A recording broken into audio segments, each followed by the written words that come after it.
بسم اللہ الرحمن الرحیم. السلام علیکم. میرا نام منیب فاروق ہے اور آپ دیکھ رہے ہیں منیب فاروق آفیشیل یوٹیوب چینل. اس چینل کو لائک سبسکرائب شیئر کرنے کا بہت شکریہ.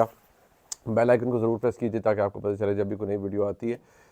آج جو اس وقت خبر ہے وہ عمران خان صاحب کے لیے بالکل اچھی نہیں ہے, تحریک انصاف کے لیے اچھی نہیں ہے. وہ اس لیے اچھی نہیں ہے کہ اس نے شاید ایک ایسا رستہ ہموار کرنے کے لیے ایک سٹیج سیٹ کر دیا ہے جو کہ ملک کے شاید جمہوری نظام کے لیے بھی ایک سوالیہ نشان ضرور بنے گا, یا کم از کم ایسی چیزوں کے لیے کہ اس سے ایک ایسی روایت بنے گی جس میں ماحول میں جتنی کھچاؤ اور سختی موجود ہے شاید وہ اور بڑھ جائے گی.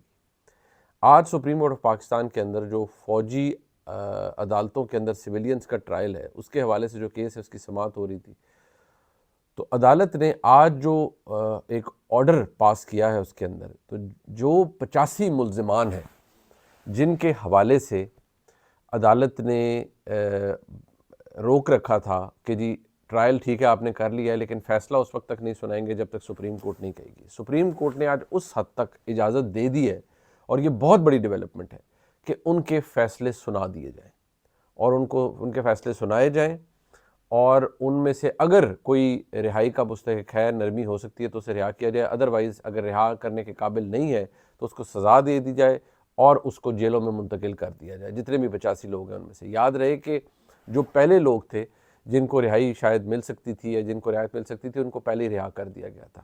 یہ 85 ملزمان جن میں حفیظ اللہ نیازی صاحب کے صاحبزادے بھی, حسان نیازی صاحب بھی شامل ہیں, اب ان کے حوالے سے کیا ہوگا, یہ کس طرح کی سزا ہوگی, یہ بھی ڈٹرمن کرے گا کہ ان لوگوں کو جنہوں نے جناح ہاؤس پر حملہ کیا خاص طور پر, کیا یہ صرف جناح ہاؤس والے ہیں, ان میں جی ایچ کیو والا بھی کوئی ہے, کون کون سے ملزمان ہیں اور ان کو کس کس نوعیت کی سزا ہوگی, کیونکہ یہ فیصلے اب آ جائیں گے.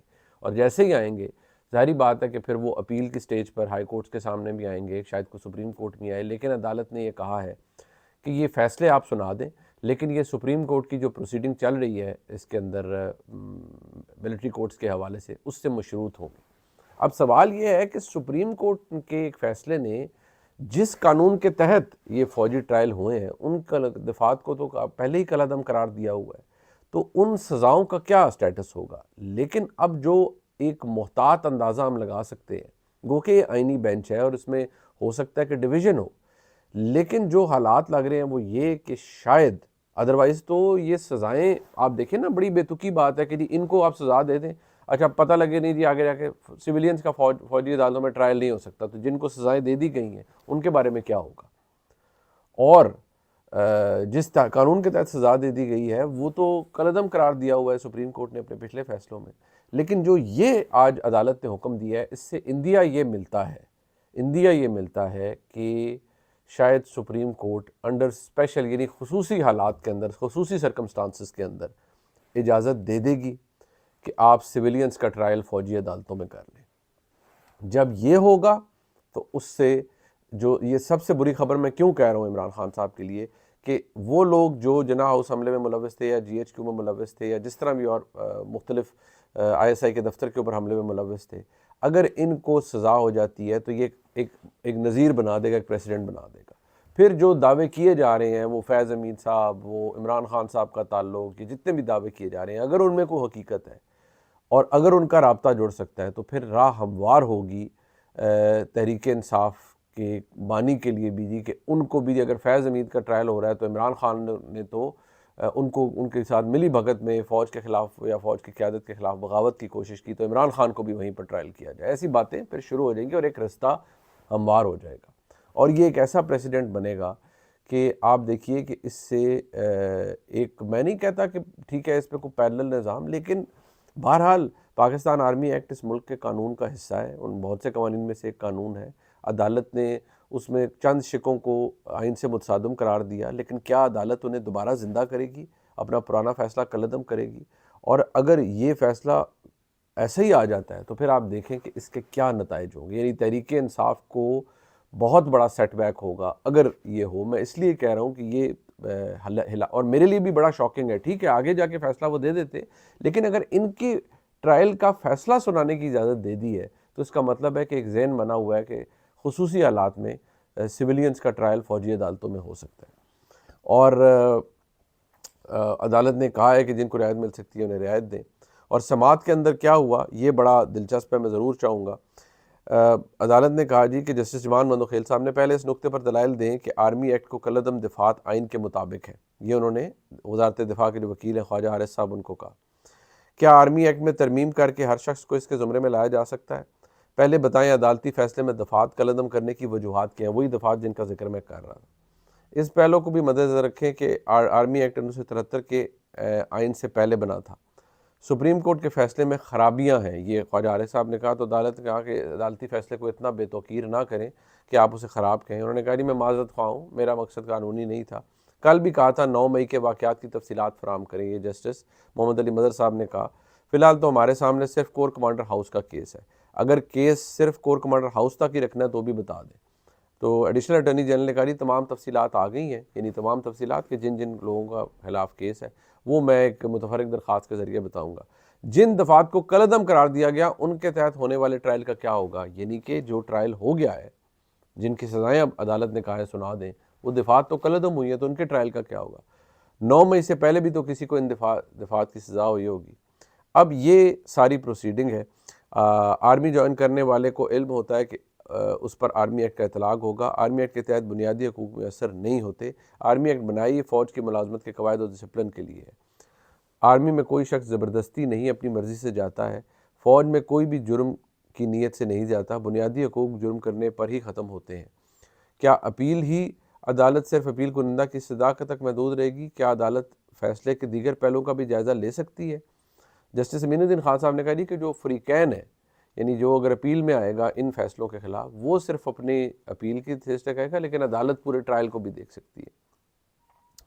اور اب موسم سرما کی چھٹیوں کے بعد اب فوجی عدالتوں کا معاملہ دوبارہ آئے گا. عدالت نے اجازت دے دی ہے. اب ساتھ ہی جو اور خبریں آ رہی ہیں وہ یہ ہے جی کہ شیلہ رضا جو ہیں ایم این اے ہیں پاکستان پیپلز پارٹی کی, انہوں نے کہا ہے جی کہ فیض حمید نے آصف زرداری سے بھی رابطہ کیا تھا کہ آرمی چیف بنائے. اور شیلہ رضا صاحبہ نے کہا کہ جی آصف زرداری صاحب سے جنرل فیض نے رابطہ کیا تھا اور انہوں نے کہا تھا کہ مجھے آرمی چیف بنائیں. اور انہوں نے جیو کے پروگرام میں یہ کہا ہے. فیض صاحب تو ہر جگہ رابطے کر رہے تھے, اور انہوں نے میاں نواز شریف سے بھی رابطہ کیا تھا. اب ایک جو اس وقت معاملہ ہے کہ سول نافرمانی کا کرنا ہے یا نہیں, پی ٹی آئی کہتا ہے, یہ کہتی ہے جی فیصلہ عمران خان صاحب کا ہے. جو حکومت کہتی ہے وہ کہتے ہیں جی کہ سول نافرمانی والا آپ نے جو شرط رکھی ہوئی ہے یہ واپس لیں تو چلے پھر بات کرتے ہیں. رانا ثناء اللہ کہتے ہیں ہم سے تو کسی نے رابطہ ہی نہیں کیا. اب پتہ نہیں ان میں سچ کون بول رہا ہے اور کیا ہو رہا ہے. جو اس وقت سلسلہ چل رہا ہے اس کے حوالے سے جو ایک رپورٹنگ وہ ہے جو تحریک انصاف کی طرف سے جو کی گئی ہے, یا تحریک انصاف نے جو عمران خان صاحب کی گفتگو ہوئی ہے وہ کلاس ہے, وہ جو بات کی گئی ہے میں ذرا وہ بھی آپ کو بتا دیتا ہوں. اور عمران خان صاحب نے کہا تھی کہ اسلام آباد کے قتل عام کے سانے کو جلیانوالہ باغ کی طرح نہ عوام بھولے گی نہ ہم بھولیں گے. جنرل ڈائر کا قتل عام 100 سال بعد بھی عوام 100 سال بعد بھی عوام کو یاد ہے. اس وقت یہ کیمرے تھے نہ میڈیا تھا. اسلام آباد قتل عام کے شواہد اکٹھے کر رہے ہیں, یہ شواہد چھپائے نہیں جا سکتے, آج نہیں تو کل سب ظاہر ہوں گے. یہی تو مسئلہ ہے کہ آپ شواہد سی سی ٹی وی فوٹیج جو ہے اس کے تو چھپا سکتے ہیں, تو جو اتنے یوٹیوبرز اتنے جرنلسٹ تھے, کسی ایک کے کیمرے میں وہ لوگ گرتے ہوئے, سیلی گولیاں چلتی ہوئیں, وہ بلڈ بات, وہ سب کچھ, وہ کیوں نہیں باہر آ رہا ہے؟ اور اگر کیسے قابو کر لیا ریاست نے سارے کیمراز کو اور سارے یوٹیوبرز کو, یہ سوال اپنی جگہ موجود ہے. بہرحال حقائق اگر ہیں تو سامنے آنے چاہیے. میری اپنی پارٹی اور کارکنان کو ہدایت ہے کہ اس ظلم پر پارلیمنٹ, عدلیہ, انٹرنیشنل میڈیا سمیت ہر سطح پر آواز اٹھائیں. 15 دسمبر کو پاکستان سمیت دنیا بھر میں شہدائے اسلام آباد قتل عام کے حوالے سے یوم سوگ اور دعائیہ تقریبات کا انعقاد کریں. ہمیں آخری سٹیج پر دھکیلا جا رہا ہے. لوگ پرامن احتجاج کرتے ہیں تو اس پر سیدھی انگولیاں چلائی جاتی ہیں. ہمارے شہداء کا ڈیٹا تک چھپا لیا گیا.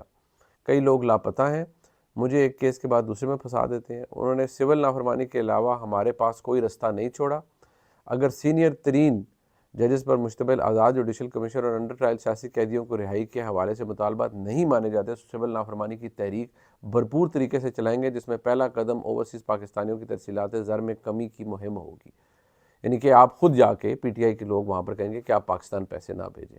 اور اس سے پھر آپ ریلیف حاصل کریں گے فوج کے ساتھ نیگوشیٹ کر کے. کمال ہی ہے. اب تو پھر ٹرمپ صاحب ہی آئیں اور ادھر سے کوئی دبکا لگائیں تو آپ کے لیے راستہ کھلے. ادروائز تو مجھے نہیں لگتا کہ کوئی ایسے حالات ہو رہے ہیں یہاں پر. یہی امید ہے سول نافرمانی کے بعد میرے خیال میں. عمران خان صاحب کہہ رہے ہیں جنرل فیض سے میرا کیا تعلق, وہ تو جب میں تھا وہ تو ملتا تھا مجھے, اور وہ جب بھی ملتا تھا وہ جنرل باجوہ کی کو پتہ ہوتا تھا کہ میں ملتا تھا, باقی تو وہ کہتے ہیں کسی سے تعلق نہیں. اور فیض صاحب بھی ڈینائی کر رہے ہیں. انصار بھائی صاحب کی سٹوری ہے کہ فیض صاحب بھی ڈینائی کر رہے ہیں, ان کے ذرائع یہ ڈینائی کر رہے ہیں نہیں میں تو بہت سے پی ایم ایل این کے لوگوں سے بھی رابطے میں تھا, سب کچھ رابطے میں تھا. پھر اس کا مطلب ہے فیض صاحب نے بھی کچھ نہیں کیا. کیا یہ تمام سب کچھ اتنا سادہ ہے؟ یہ اتنا سادہ تو نہیں ہے. اس کے اندر بہت سی چیزیں ہیں اور بہت سی ایسی معاملات ہیں جو اب تک کسی کے سامنے نہیں آئے.